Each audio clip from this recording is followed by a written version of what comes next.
Capitalism that serves humanity's most pressing needs. It is, of course, outside, and you will be buying one sign a bit later on. But I'm not going to do what is people sometimes very irritating me do, which is to summarise a book which someone's about to talk about.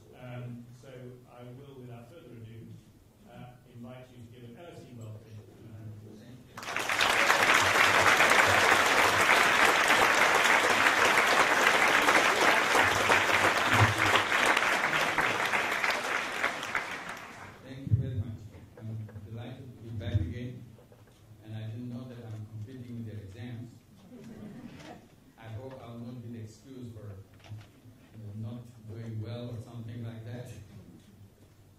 I'll be brief. I'll just go over some of the things some of you are familiar with the Grameen Bank.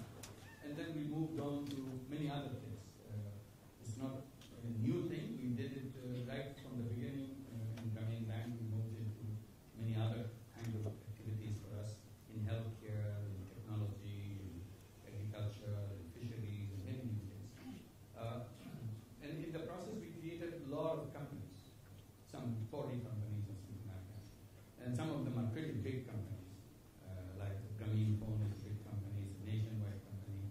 And people ask me, you must be a very rich man. I said, no, I'm not rich man. So you own so many companies.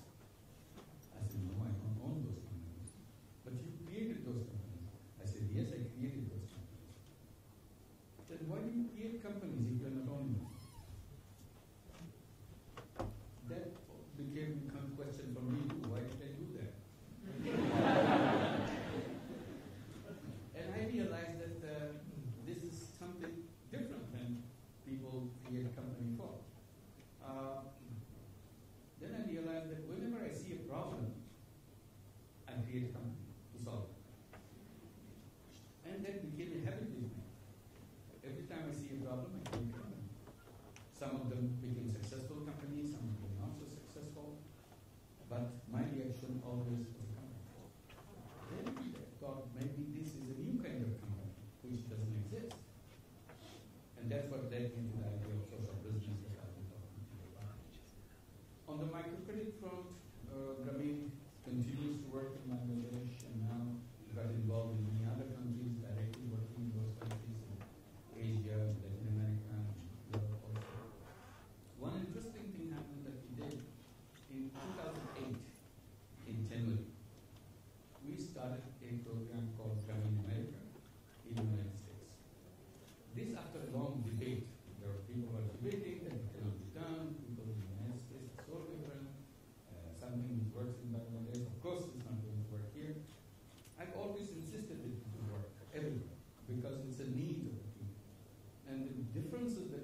about are so thin.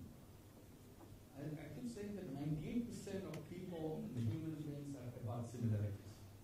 2% is about dissimilarity. But we blow up the dissimilarity in so many ways as if everything is all about us is dissimilarity. I said that's where we go wrong. So anyway, we were challenged into doing it and started doing it in Jackson Heights in Queens in New York in January. And we didn't time it 2008. We didn't choose 2008 to coincide with the financial crisis. We are not engineers of that, please. Don't blame us for that. But by the time we continued, later in the year, the financial crisis came. And the whole city was shaken, the whole world was shaken. And I looked at it in a very amazing way. Microcredit program in America was flourishing. Everybody loves it, everybody's paying back, taking tiny loans. On the other side of the street, big banks were collapsing, melting away. So I was telling to a journalist, I said, look at this scene now. Bank which has no collateral, no lawyers, no guarantees, nothing. It continues, flourishes. On the other side, all the big lawyers, all the big collaterals, it's melting away. I said, there is some lesson to it. So that lesson I've always been raising with everybody. I said, look, the financial crisis is something that we all worry about, we try to get out of it, but don't rush out of it. Because people are so eager to rush out of it. When is this crisis going to come to an end? I said, by rushing out of it, we'll be doing a stupid thing. Because this crisis is an opportunity. The crisis is a wake-up call. We must listen to this wake-up call. Wake-up call is there is something wrong in our system. We must fix it first before we get back to the normalcy. We are kind of doing some patchwork to go back to the normalcy. I said, if you go back to the normalcy, this will take us to the same old crisis in a much bigger way next than we have it now. So why can't we fix it first? And it's a good time because when the system doesn't work, this is a good time to fix. If the system works, nobody wants to touch it. So we want to do that. And what should it be? And then again, another question came in the USA. We just opened the third branch in Manhattan. First one was in Queens. Second one was in Brooklyn, second branch. Third branch, in this trip, I opened the third branch in Manhattan, in Harlem. And it is expanding. People from Omaha, they became so interested, they said, oh, we would like to invite you to come and start a branch in Omaha. So 8 months back, we started a branch in Omaha, Nebraska. And this year we are going to open a branch in Washington, D.C., another one in San Francisco. So all these things are happening. In this opening part in Manhattan, a journalist asked, well, you are expanding very well in New York City. What do you see as an objective in this city that you are expanding your microcredit, lending money to these women, and they are 50 of them were present in the ceremony, the opening ceremony. So they are very happy with that. What is it that you look forward to? I said, look, if our program, microcredit program, spreads all over New York City, ultimately what we would like to see, this city, New York City, become the first city in the whole of the United States which doesn't have any payday loans anymore. I don't know if you're familiar with the payday loans. It's a terrible thing everywhere in the United States. Wherever you go, interest rate is 500%, 1,000%, 1,500%. It's a $1 trillion business, goes on, right in front of the nose of everybody. And you open a newspaper, you see ad in that, you come borrow any money, no question asked, we give you money. You tune in television, they will tell you that we are here, payday loans, come and borrow money from us. It flourishes. Nobody does anything about it. I said, if we are successful, we can guarantee you there will be no payday loans left in this city. And if we are successful, there will be no check cashing companies in New York City. I don't know whether you are familiar with check cashing company too. In the USA, you cannot cash your check if you belong to a lower income level, because no bank will let you open an account. So if you get your check, monthly salary, you go to a pseudo company called themselves check cashing company. They will take a chunk of your money and give you the rest. That's a check cashing company.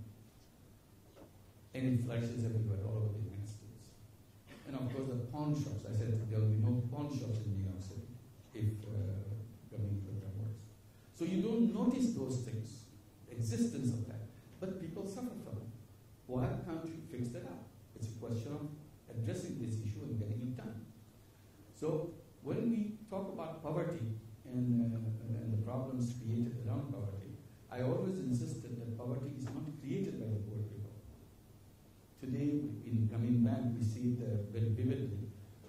Not only we have over 8 million borrowers, mostly women, 97% women, we also give encouragement to the children of Grameen families to go to school. So over years, we succeeded in having them in school. And then when the first batch of students start coming to the higher education, then we dawned on me they cannot continue in higher education because it's expensive. Up to high school is free, government provides all the education free, so they don't have to spend money. But the moment you come to higher education, it becomes expensive. Parents cannot support it anymore. We said, okay, Grameen Bank will do that. We'll give you all the loans, education loans, so that you can take care of tuition, maintenance, everything. So thousands of students are into that. And they are in medical schools, engineering schools, universities, everywhere. When you see these students in their village with their mother standing next to each other, young girls standing next to her, and you ask her, what do you do? She said, I'm a doctor. I practice in the nearest town. Now that you came here, so I came here to see you. I never met you before. So I thought I will not miss this opportunity. So you look at the mother, you look at the daughter. They look alike. One is a little older, the other is younger. It comes to your mind. Her mother could have been a doctor too. There is nothing wrong with the mother. Simply, society never gave her a chance to go to school. She remained an illiterate person. Most of our borrowers are illiterate. It's no fault of their own. But their second generation are educated. Some of them are highly educated now. So seeing them, you are convinced that there's nothing missing in the poor people which makes them poor. It is something missing in the society which makes them poor. So what is it that missing in the society? What is it that we made a mistake in the society, in the structure of the society which made it happen? And I said, in the society, the institutions that we build are wrongly built. And I gave the example which I'm familiar with, banking institution as an example. Look at the banks. They do not lend money to an enormous number of people in the world. Any good explanation? No. And the crisis has shown that their program seemed to be more stable than the program of the conventional banks. When I first lent money and got excited about it, went to the bank in the village, 1976, to ask them to lend money to the poor people, they refused. They said, poor people are not creditworthy. They cannot lend money to the poor people. And I was recollecting that in the USA. I said, now we have an interesting situation. Poor people are paying back, their program is stable, continuing, and the other program is collapsing. I wish somebody raised the question now, who is creditworthy? Because this provides a very good situation. So that question still remains valid. Who is creditworthy? So why can't we just create an institution to serve everybody rather than just a privileged few? And that is one important change that we have to make when we are making the changes during the crisis period to redesign the system. This is one system that we have to change. We have to make the banking system an inclusive system.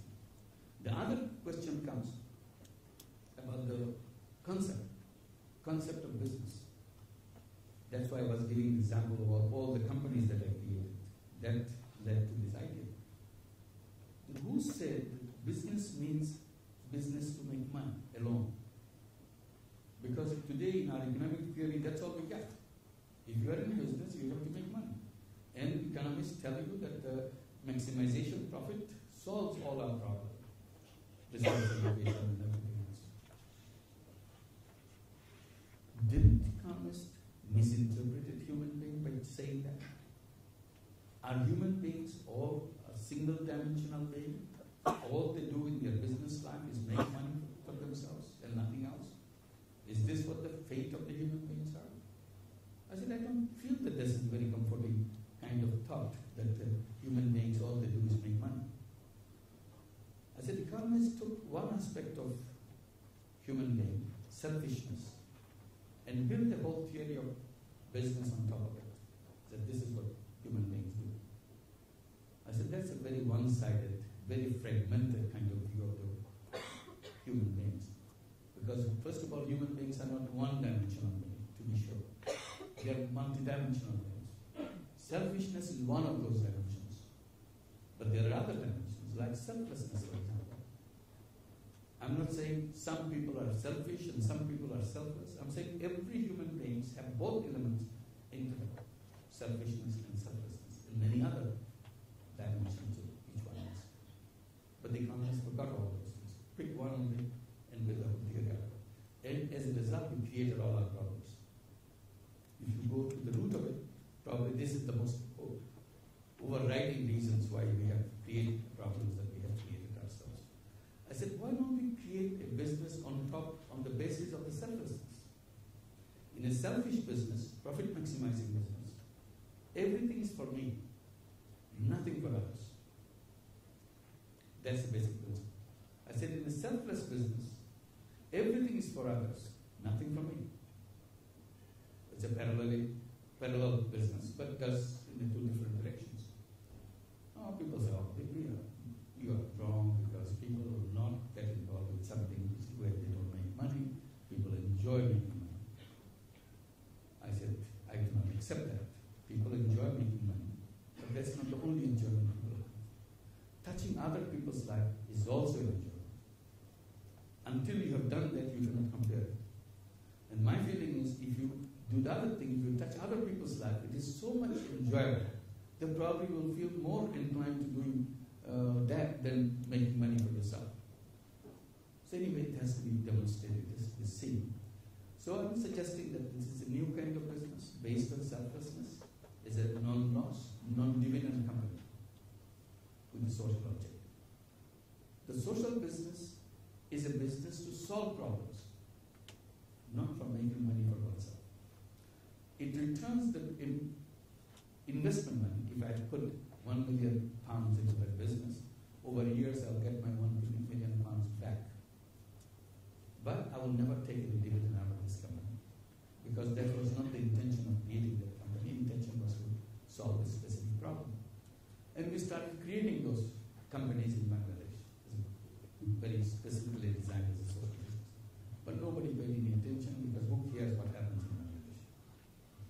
But the moment we started doing business with a big company, for example, the first one was Danone. We created a Grameen Danone company in Bangladesh as a social business. What does it do? It produces yogurt, but for a specific reason. Bangladesh has millions of children. Bangladesh's total population is about 150 million.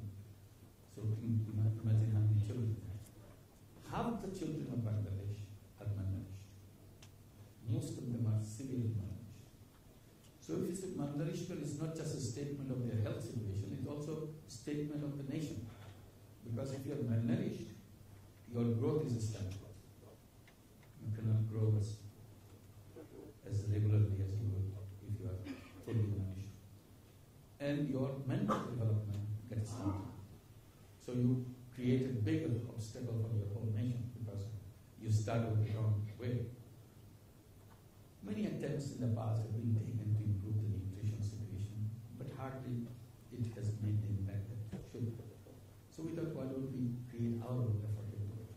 So we created this company. We put all the micronutrients which are missing in the children, vitamin, iron, zinc, iodine, into the yogurt. And then sell it to the children, make it very cheap so that everybody can afford it. And children love it. It's a delicious yogurt. And they like to eat it. If a child eats 2 cups of this yogurt within a week and continues such rate of consumption of this yogurt over 8 and 9 months, the child regains all the micronutrients, becomes a healthy, playful child. So you have solved the problem. If it happens to be so. But in a business way, they are paying, company gets us money back, and company continues to work. So that's a social business. And owners don't want to take any profit out of it because that's the whole purpose of it. If this yogurt company was a profit-making company, at the end of the year, we would be asking our CEO, how much money we made this year? And whatever amount he says, oh, we should have done better than that. Why don't we try to make sure that next year we make more money? That's the usual style of profit-making companies. But as a social business company, what do we ask our CEO at the end of the year? We ask our CEO at the end of the year, how many children got out of the malnutrition this year? Why can't we do better than that? What is needed to improve our performance so that we can take more children and get more children out of malnutrition? Because that is the objective of the company. So we have created in the series of such companies like Gamin Veolia, Gamin BASF. BASF is a German company, one of the largest chemical company in the world. We created Gamin BASF company in Bangladesh to produce mosquito nets. It's a treated mosquito net. I'm sure many of you are familiar. Mosquito-borne diseases like malaria, dengue, and other diseases. But this is a special kind of mosquito net. If you use it, mosquito population declines because mosquitoes get killed by touching this mosquito net. So we make it very cheap so that everybody can afford it. Nobody has to sleep without a net. And it saves them from the mosquitoes and the dengue and the other malaria, killer diseases that we have. And we created other company like one company we created is Gamin Adidas. The CEO of Adidas invited me to come and visit them in Germany. And he asked the question, we'd like to do a social business with you. What kind of business we can do to make it a social business? I said, well, you can start with a mission statement for your company. She said, like what? I said, something like this. Nobody in the world should go without shoes. As a shoe company, this is our responsibility to produce shoes affordable to even to the poorest person. So he looks at me, he says, it is a big thing. I said, Adidas is a big thing too. Why should Adidas think small thing? So anyway, he took it seriously. He called all his senior colleagues, spent about 3 hours talking to them while I was given a guided tour of the complex of the museum so that they can debate it out, so that they can take that challenge, saying that nobody in the world should go without shoes. And it is their responsibility as a shoe company to make it happen. So during the lunchtime, we got back again. So the CEO sitting next to me, he said, my colleagues asked me to ask you how cheap the shoe must be to be affordable to the poorest people. I said, look, I'm not a shoemaker. I don't know. I just talk about it. I said, maybe, just a starting one, maybe it should be under €1. So he looks at me again, said, you're very tough. I said, I'm not tough, the business is tough. And they spent a few hours again, and in the evening, they came and met me, all of them came and met me, said, we accept your challenge, we'll do it. So since then, they have been working very hard in Bangladesh, sending their experts and designers and surveyors to find out what kind of shoes people would like, what kind of shoes they ever bought in their life, how much did they pay, what is it that they like about it, what is it they didn't like about it, all kinds of business questions. And finally, they designed their shoes. And now next month, they are bringing 10,000 pairs of those shoes, the newly designed, to test market, to see what people have to say about the price, about the quality, about the look, and all that stuff. After they get the feedback, they will redesign it. And then set up a plant in Bangladesh to produce those shoes, to meet that challenge. Why shoes? What is this got to do with social business? Shoe is not here as a case of fashion. It's not a case of comforts. It's a serious case of health. Many of our diseases, particularly parasitic diseases, get into the body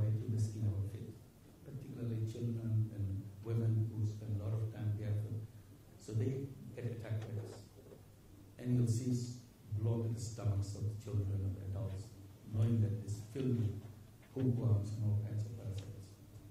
So if you can wear shoes, if you can let people wear shoes, this problem will be resolved. So this is our intention. So the gamine danone was a health issue. Gamine violia, we produce water, that's a health issue. Gamine anidas is a health issue. Gamine BSA is a health issue. So we are creating a lot of these healthcare programs. And then another work that we are doing is diagnostic tools. Because no matter what we do, healthcare doesn't reach out to the poor people, reach out to the rural people. So always they are left to the quacks, left to the kind of people who tell you this is medicine actually is harming your health rather than benefiting your health. So we thought we should create social business to bring healthcare to the people. So we're concentrating on the diagnostic tools because we cannot keep the doctors in the village. We tried in the past to bring healthcare in the villages. Big problem came, doctors just do not live there. We hired them, gave them good salary, they stay there 3 months, 4 months, 5 months, they don't want to work. They go back to the capital city of the country. So we thought, forget about doctors. Let's create a healthcare system which will be done to a distant doctor, not a doctor in the village. And technology helps us. Today's technology is so powerful, it can redesign the entire society in a brand new way. And we are just the beginning phase of it. So we said, why don't we use technology? So we went to the General Electric Healthcare Services, said, look, your treatments are all too expensive, too complicated.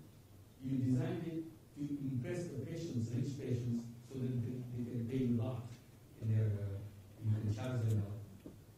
Otherwise, this whole machine that you built could be done in a shoebox. Because after all, these are nothing but chips. All you have to do is create the right kind of chips and you got it done. So we said, why don't you have work with us to design simple diagnostic tools which you can carry at home so that healthcare should be delivered at home, not at the clinic. So we want to bring it back. So we created ultrasonograph to begin with because we were focusing on pregnant mothers to save their life. Maternal death is still very high. So we want to make sure.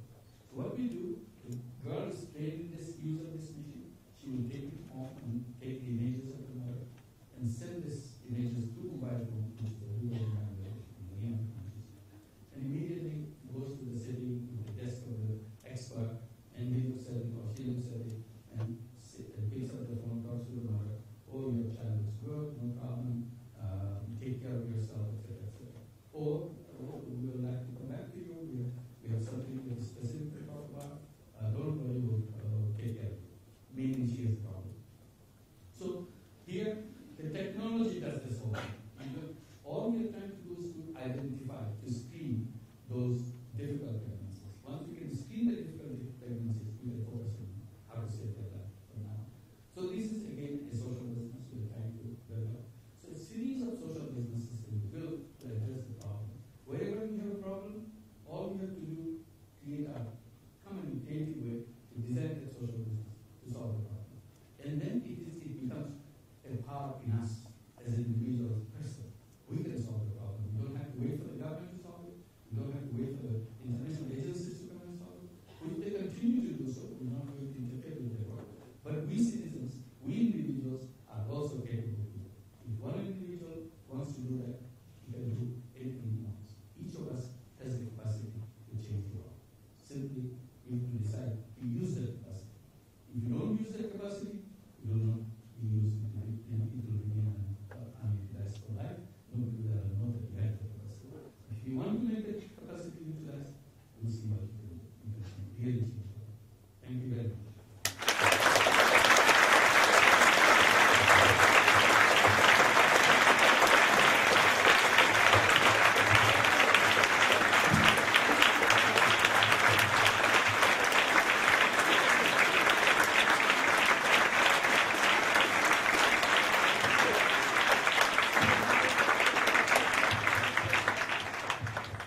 Thank you very much. I think you read one or two books.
have to be smarter than him, that's all. And in business, this is how it is. If they are trying to throw you out and then raise the price again, you come back again. Because you're a social business. There's no reason why you should be sitting there. You come back. You do it because the price is high now. For the time being, you can lag low, you come back and do it. Or you come up with still smarter idea how to make yours still cheaper. It's possible. This is all question of mind, nothing else. How to be creative in a situation. And once you use that creativity and the technology, problems get solved. And in the book, I've mentioned many of these problems which came in our companies and how we tried to address it. Not that in each case we have succeeded, but how we addressed it. In some cases, we solved the problem. Woman here on the right at the end there. Thanks. Assalamu alaikum. Welcome to NSC. My question is a bit more on a personal note. You've done so much for Bangladesh, and as a Bangladeshi, I really appreciate that.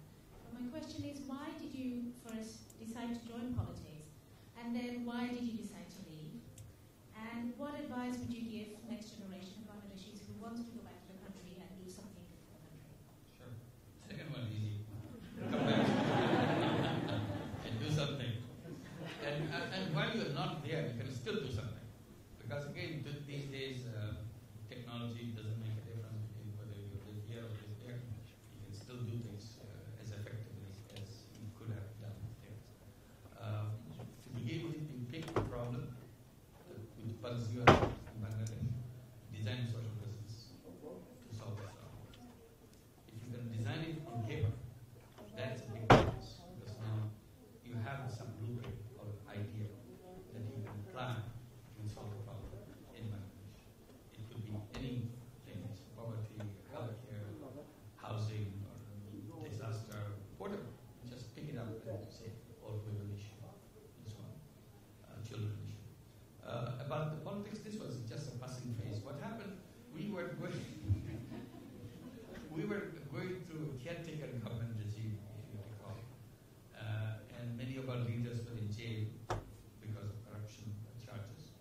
And there's a big vacuum in the country.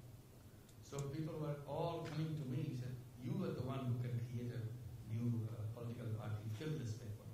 So I was very reluctant. I said, that's not me. I'm not a politician. I don't want to do that. So they were kind of accusing me of protecting myself from politics. So finally I yielded to their pressure and said, okay, I'll create a political party and join politics. And then I asked them to join this political party, those who were pressing me. And they kept saying, oh, I'm a professor, I'm not supposed to be in politics. Oh, I'm an editor of a newspaper, I shouldn't be joining politics. Oh, I'm a businessman, I should be joining politics. So at the end I said, then who am I doing the politics for? And who am I doing the politics with? They said, no, there are a lot of people who will join. I said, no, that's not a very happy thought. Then I see corrupt politicians who were afraid of getting into the jail, they started converging to join my political party. So I said, no, not this one. This is enough. So I immediately went to the press. I said, no, I'm not got time to do that. I'm not forming a party. I'm not joining politics. I continue to do what I'm doing. So that's the end of it. It's about 2 months. Period. Just free along from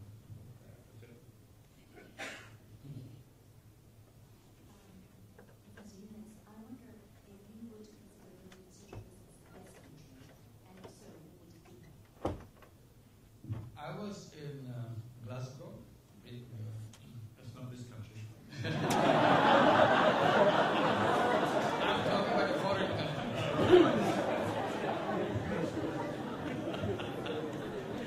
They have some similarity with you. They were interested in coming, and they were very inspired by coming in America. They want to create coming Scotland. See, coming Scotland. So we're talking about it.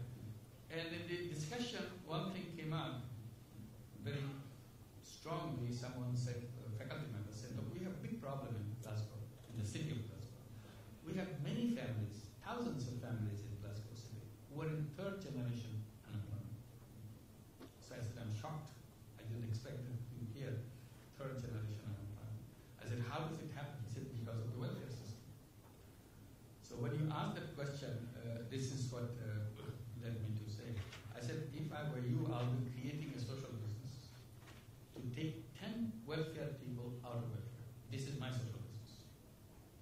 successful in doing that, I have discovered something fantastic.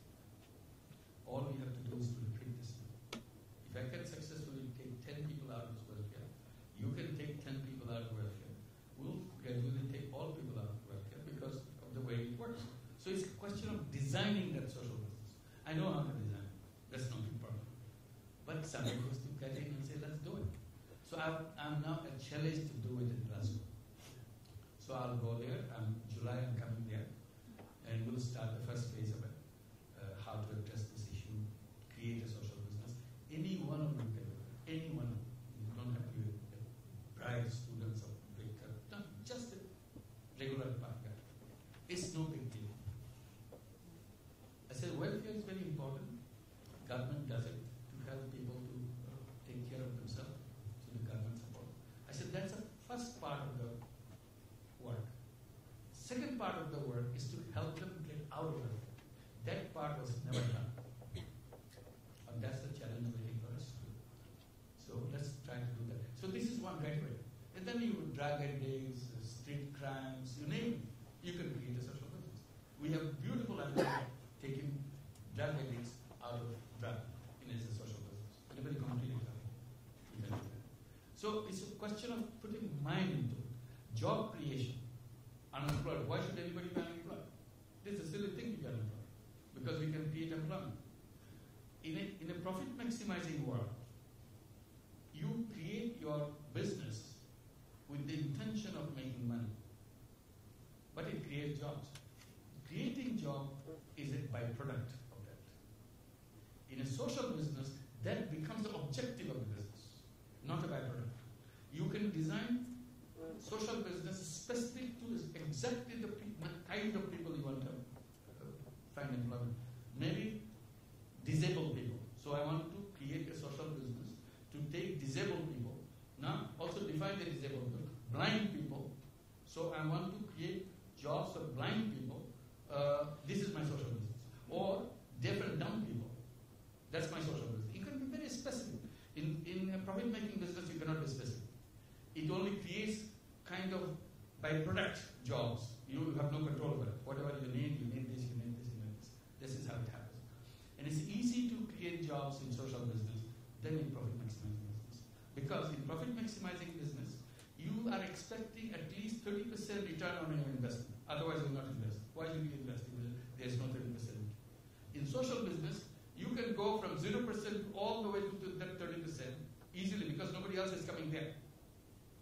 And you are not doing this for X percent of return on your investment because you are not interested in return on your investment. You are exclusively interested in solving the problem.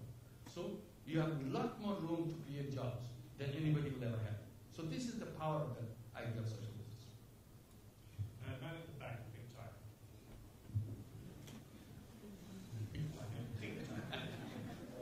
It's a red time. Big to me.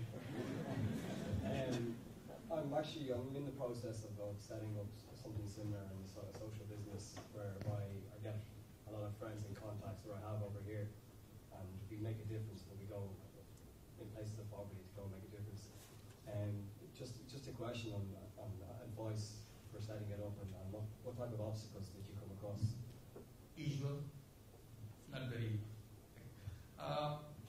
When you go, first of all, the problem arises, you don't have the money. That could be a problem. I have a grand idea, but I don't have the money. This could be one. Another one, you want to start in a particular area, people disbelieve you, people suspect you. They say, oh, you're a mafia, you're trying to something. The kind of distrust. Why should anybody run a business to not make money? It's a big question.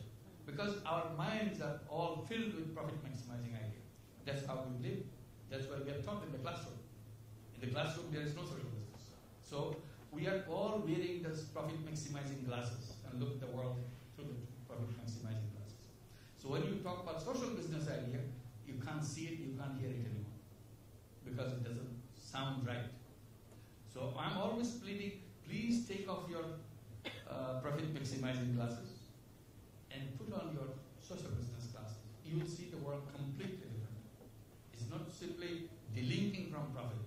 It's a whole new logic of its own, comes out, emerges. So that's people will have that kind of difficulty to begin with. Otherwise, it's creativity. You have your ideas, the beginning ideas when you started out, doesn't turn out to be right. So you have to revise your ideas, your assumptions, your steps. It happens because one is a kind of abstract idea and another is a real idea. Real thing overtakes, so you have to adjust with the reality and so on. But this is life. Even if you go for profit maximizing business, that's the same thing that can happen. So these are, as I said, is usual. About the money, now many are coming forward. I shouldn't say many, some are coming forward to create social business funds. So that if you have a bright idea and come to the fund, they will check it out and say, okay, we'll invest in your company as a social business. We don't want to make money because of your social business fund. And your success is our success. And over years, you can pay us back so that we can use this money to fund another one. And there are several coming up. One is coming up, two is coming up in Europe, and two I see now coming up in India, and one is coming up in the US. So these are initial steps that we see as a social business fund. So these steps could be an important step to provide that space. Some universities are creating social business institute, and that includes a fund. So the students have an opportunity to use the social business fund to actually go and create that social business as a kind of practical demonstrations about their ideas and so on.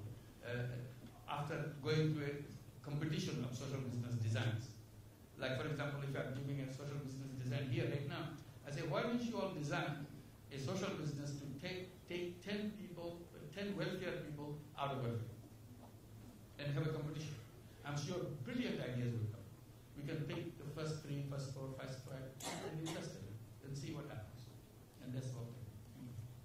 And at the front, right at the end here, it's on its way. Mike's on its way, just wait a second. I can feel that.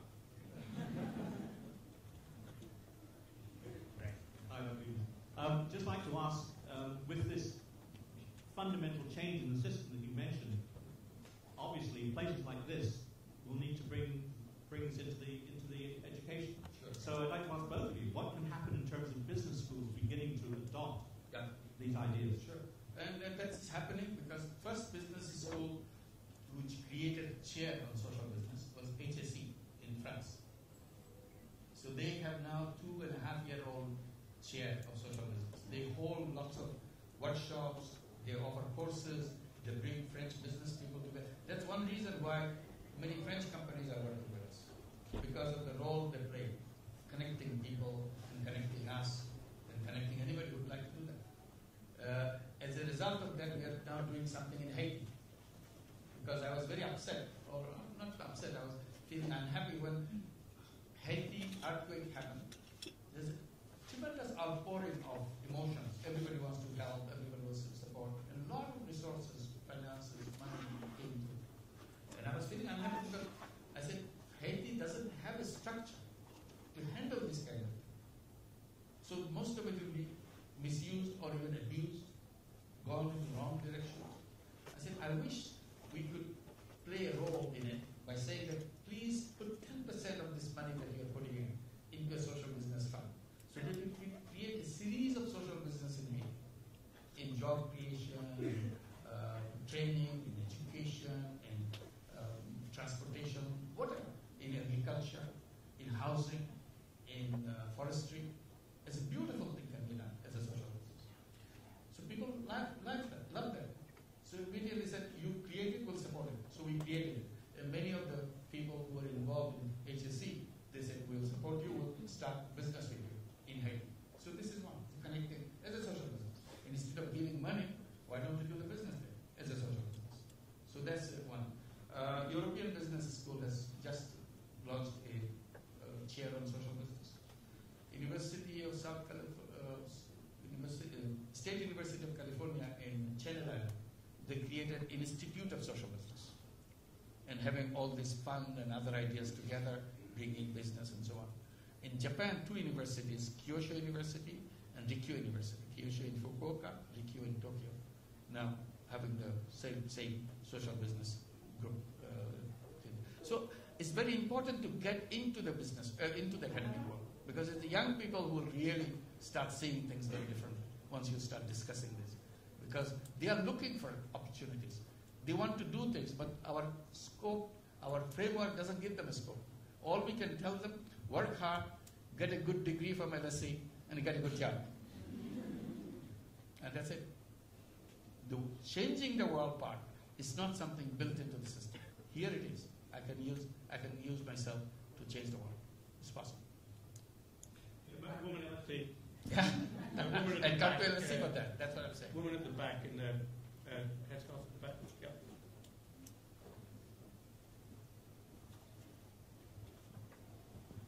Thank you, Professor Yunus, for that inspiring talk and that challenge to all of us. But I wanted to ask you, in terms of a social business, how do you balance out the tensions on the one hand of giving adequate remuneration to the people who work for it, to perhaps attract the right talents and to reward effort, but on the other hand, to not take away from the business, the profits of the business that would obviously go back to reinvest in it? See, in the recruitment world, both social business and profit-making business are competing. If I need an accountant for my social business, and somebody else in a profit-making business needs an accountant, probably we chose the same person because he or she turned out with the right person. So we have to offer the right kind of incentive for the person to accept the job. So there you cannot say just because you're coming to social business we can pay you half. We can't do that. Or just because you are working in a Danone factory, it's a social business, so you will pay you half. You can't do that. Actually, as a social business, your responsibility is to pay them better than others, because that's also part of social business. That your staff should get better salary than anybody else. Because after all, you don't want. Why the other companies squeeze your salary? Because they want to make money. We have no such drive. We have to share it with everybody. And there are 7 principles of social business. And the 7th principle is do it with joy. It has to be a fun thing. Social business is a real fun.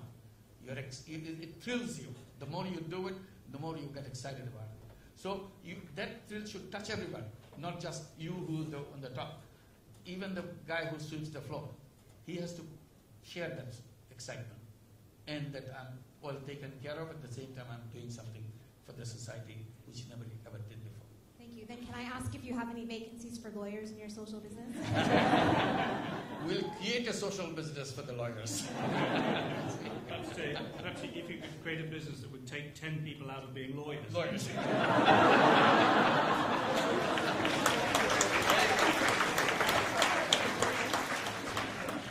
Another man on the back row, yeah, with the blue shirt.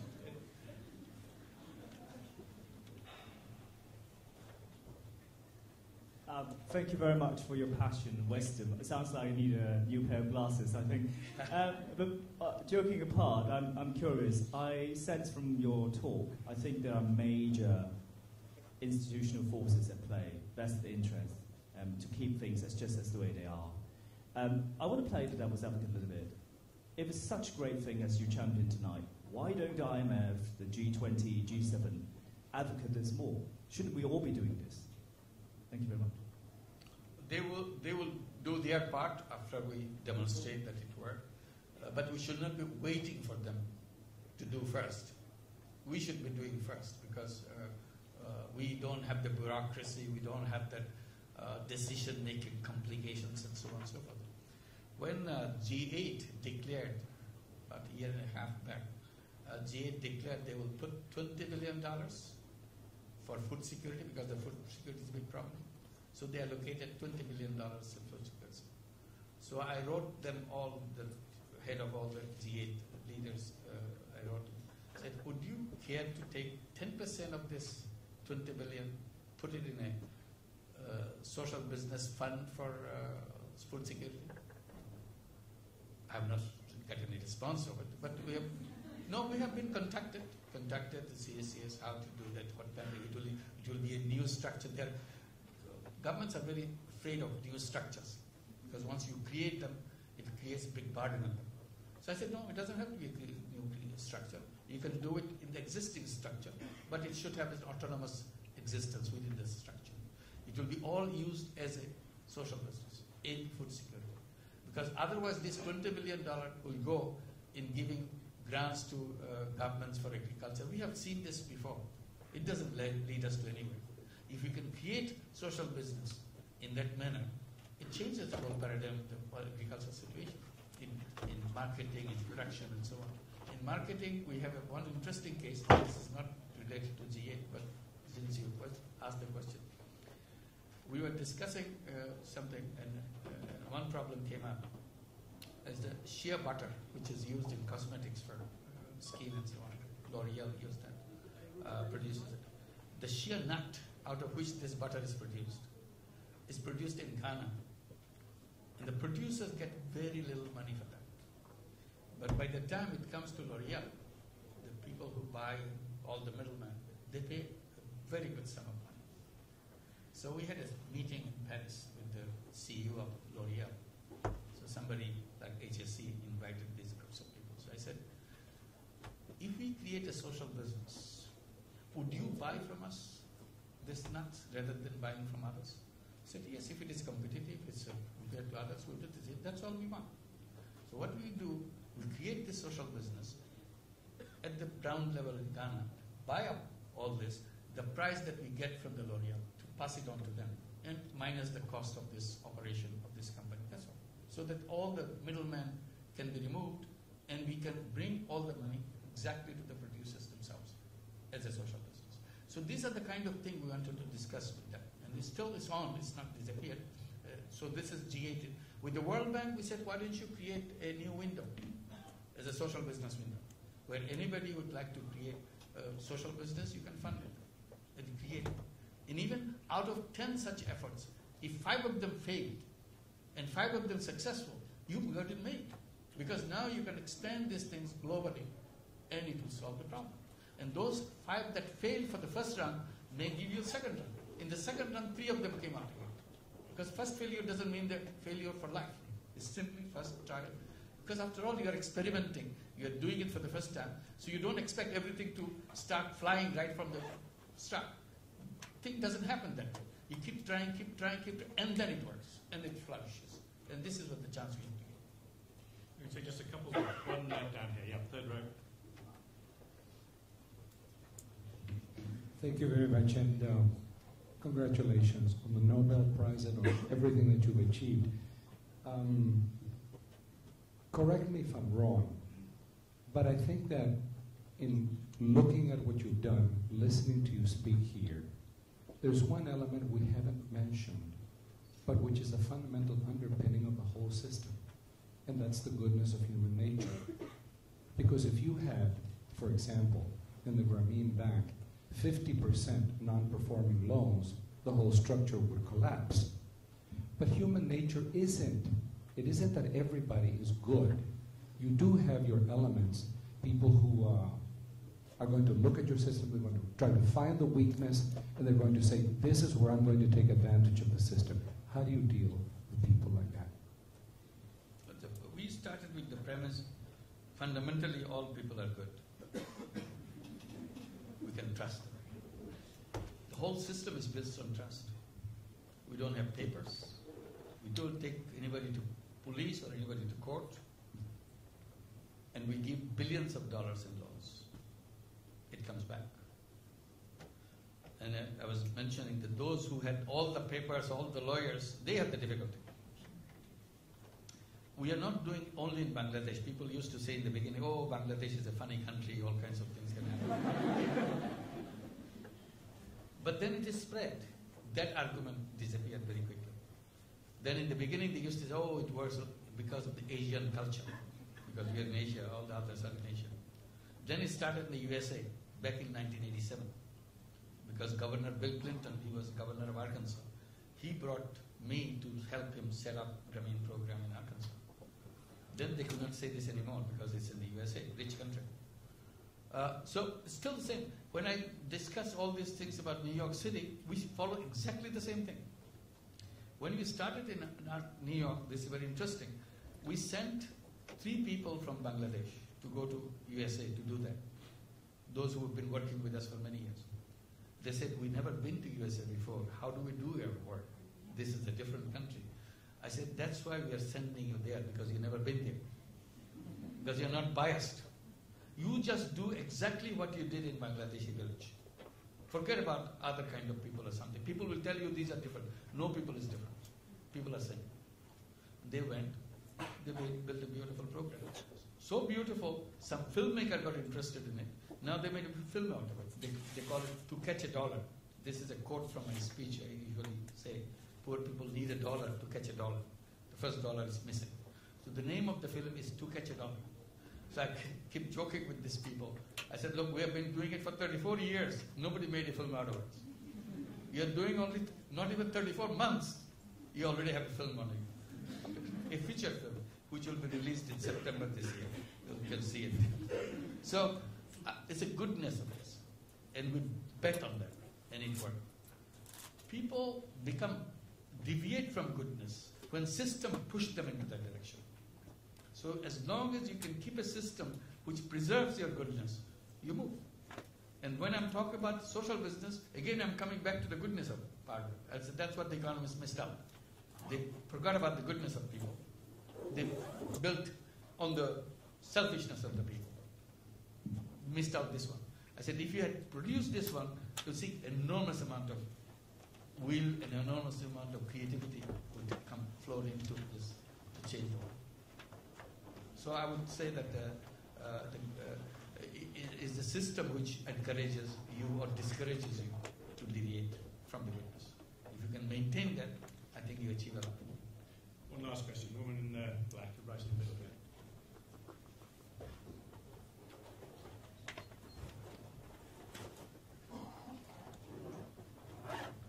Thank you for coming to speak here, Dr. Yunus. I wanted to ask a microfinance-related question. A lot of MFIs in the Middle East have attempted to create Sharia-compliant schemes to deliver finance to the poor. And given that a large proportion of your client base is Muslim, and particularly in Bangladesh, I'm wondering if Berlin is moving in that direction to come up with a Sharia-compliant scheme. I was hoping that Sharia compliance will include us too. Because all this, scholars tell us that you are perfectly Islamic. There's nothing wrong with what you do. Their argument is very simple. They said Islam took a position against interest because it is an instrument of exploitation. Some guys have money, they lend money, and extract the money. And that's our starting point. We fight against the loan sharks who take this money out of people. So in your case, you are different because the bank is owned by the borrowers. Grameen Bank is owned by the borrowers. So no matter what you charge, what you call them, it cannot be an instrument of exploitation because there is no third party involved here. Nobody's taking away money from them. So it is self-contained, and its owners cannot exploit themselves. So you are perfectly Islamic. Even if you call it interest, what you charge, Islam has nothing to do with it. Islam is not hung up on the word. Islam is hung up on the idea of exploitation.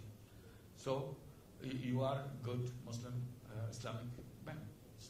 Whether Sharia laws will come and say that, okay, we recognize you, that's their problem. We have no contradiction in that. So this is how it works out. I'm going to ask you now to do two things. One, I'm going to ask you to just wait in your seats while the two of us go off, because Professor Yunus is going to sign books over in the atrium. And the second thing I'm going to ask you to do is to join me in thanking him for coming today and a terrific